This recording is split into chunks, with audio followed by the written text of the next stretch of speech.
I need a guide, yeah. Core. This is not a full Molten Core strategy, but this is something you can quickly reference for about 30 seconds before each boss fight in Molten Core, just in case you're... Wait, what? Ashley? Are they actually up? You memeing on me right now? Are you serious? I swear to God, Twitch. No service currently available. Fuck you, dude. Fuck you, dude. A little fuzzy in what you want to do.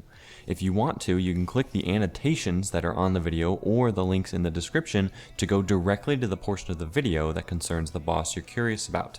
Thank you so much for watching. If you have any questions, feel free to leave them in the comments. Otherwise, you have a wonderful rest of your day. For Lucifron, you're going to want to decurse the curse, which makes abilities cost 2 times as much, and dispel the magic, which does 2k damage after 10 seconds. Warriors and priests are going to want to use their AoE fear immediately. You're going to want to stay out of the cleave range. Healers be especially aware. Look at his little alliance balance. Look at his little banner, dude. Look at his little banner. For the motherfucking alliance, because alliance is the elite fucking faction, dude. Let me tell you that now. So wait, what? We have to dispel a thing, which I can't do. So I just auto attack, okay? Auto attack. The AoE heal is needed here. You want to do the guards first, then take Lucifron. Okay. The guards do a mind control, Auto so attack be aware the of guards. that. And mages do not DPS during the fight, just decurse. Oh. Okay.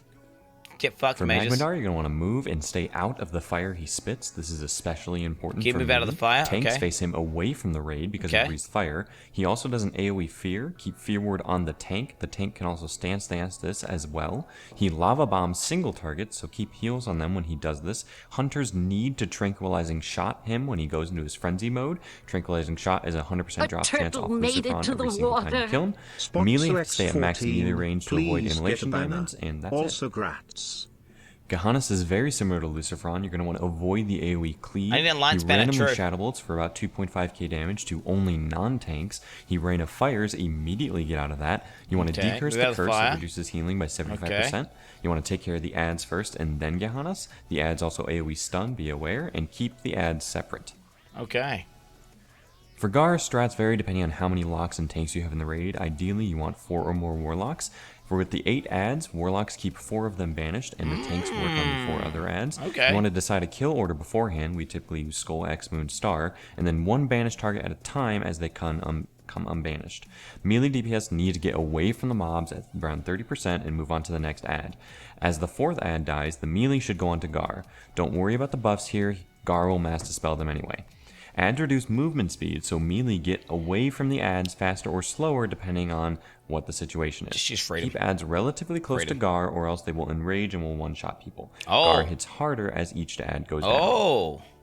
For Baron, you're going to want to tank him in the middle of the hallway between Gar and Baron's original spots. Melee, get out of the AoE ASAP. It will kill you in 2 seconds. If you are the bomb, move away from the raid and out of line of sight. The bombs are assigned by Baron every 5 and 10 seconds. Ignite mana needs to be dispelled ASAP. Melee stack in one area and range stack in another area for an easier time dealing with the living vanilla bomb. brains are wiping. For Shaz, you want to set up 3 spots, 1 for groups 1, 3, 5, 7. So this is up, Ashley? Okay, let's play. Yo, are you there, bro? He's not there. Okay, so this is actually up. Clean. Another for groups 2, 4, 6, 8, and 1 for the tank to tank Shaz. Melee do not go in until about 10% or so, only used ranged abilities at max range. When he teleports to one group, everyone in that group runs to where he just teleported from.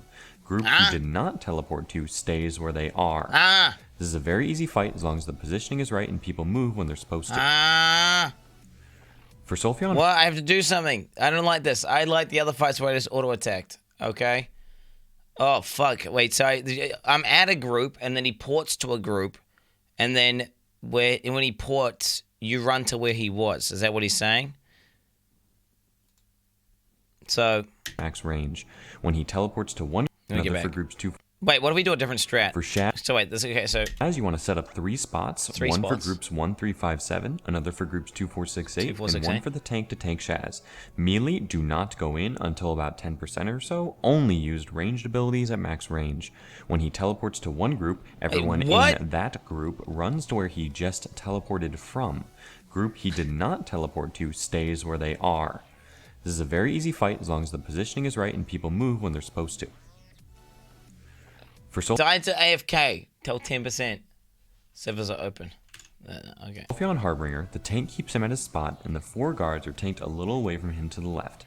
1 guard at a time, a tank brings the guard up past the big spike on the ground, causing a line of sight to the other mobs. Kick the heals each time a guard casts them as you're taking them down behind the spike. Dispelling debuffs, which are magic, is an absolute priority. They really hurt. They're Immolate and Shadow Word Pain. Dispel the buff that Sulfuron puts on himself as well. It's Inspire, it doubles attack speed. Alright, for Golemag, tank the big core hounds a little away. Eric? Actually, up. Eric. Oh, shit, he's gonna get caught in the queue. Oh, no, not like this, Eric. Not like this, Eric. Not like this. He's gonna get caught in a 5,000 queue. Actually, to be fair, at 2 a.m. in the morning, it shouldn't be that bad of a queue anyway. And all the people who are, like, you know, using bots and shit to stay logged in. Oh, shit. Oh, whatever. To the left of Golemag. Where they're far enough away, their horns stop glowing red. They don't die, so don't DPS them. They despawn once Golemag dies. DPS want to watch their debuff stack. Once you're at 9 stacks, back off and wait for them to fall off. This debuff does damage and reduces armor. DPS warriors can DPS the dogs just to gain a little free rage, and then go back to Golemag until there are too many stacks appearing again.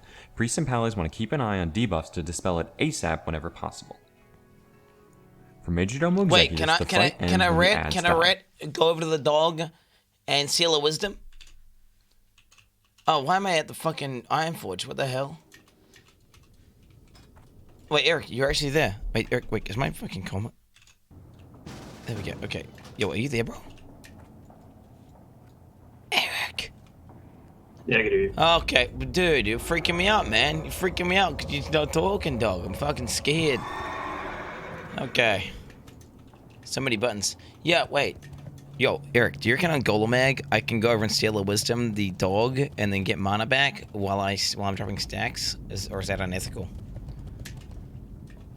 I don't know. You don't know? Okay. I suppose you're a warlock, right? You just sit there and just attack the whole time anyway. True. How are you? Okay, we're running back, I guess, to Burning Steps. Yeah, we're gonna re-clear it. I have to summon a bunch of people down there too, so. True. I'm fine with that. It's whatever. Yeah, whatever. Domo submits. There's 4 healers and 4 elite guards. This is a 9 enemy fight. Major Domo doesn't hit really hard, but needs to be tanked away from the other people. Ads get shields, purple means no physical damage, and white means no magic damage. They last about 10 seconds. The first part of the fight, you want to sheep the 4 healers. They become immune to sheep after the 4th ad dies. Healers can be stunned and counterspelled. A one-off tank needs to also be on Domo so that when he teleports the tank and resets threat, this happens, they can keep Major Domo occupied. Tanks pull each ad down near the spikes below the cliff to avoid AoE. This is also where the melee stand. Okay. For Ragnaros, during phase 1, melee stand at a point on the ground. So melee DPS, we stand on this little spot. MT stand on that spot. Range DPS healers. Okay, we might have a different strat than this. But this gives me a good idea as to what's going on. Okay. Ground near Rag. When knockback is 5 seconds away, they run back to the point. Don't start hitting Rag until the tank has aggro. Threat is away, they run back to Rag. When knockback, melee stand at a point on the ground near Rag. When knockback is 5 seconds away, they run back to the point. Don't start hitting Rag until the tank has aggro. Threat is reset each knockback. Range need to be spread out all across the semicircle because AoE happens to random range targets. During phase 2, Ragnaros submerges and summons ads. Everyone needs to collapse to one single point. You can banish some of the ads here, but be aware that Rag is also on a timer to come back up. But if you kill all the ads before the timer is up, Ragnaros reemerges anyway. The tank and melee need to get back into position ASAP when this happens. During phase 3... So you would want to like banish one ad, right? And then kill all the ads, and then top the group up, get everyone in position, then kill that last ad, right? Like if you were doing it big brain, I'm just thinking big brain strats here, trying to optimize. I mean, this seems like a pretty, yeah. Phase 1, but you do not want to make it to a phase 4, which is another set of ads you will wipe. You're going to want fire protection potions, elixirs, battle reses, etc. ready. Fire protection this potions. Is okay, I need a to get some of hard those. Fight. Alright guys, that about concludes our guide to each boss in Molten Core in about 30 seconds. Remember, this is just a basic runaround of each boss. There it is. There are still other strategies needed, such as dealing with... Good shit, man. Good shit. Okay, so... That seems pretty pretty easy. There was one fight where I have to move. Fuck, with comms on, it should be easy.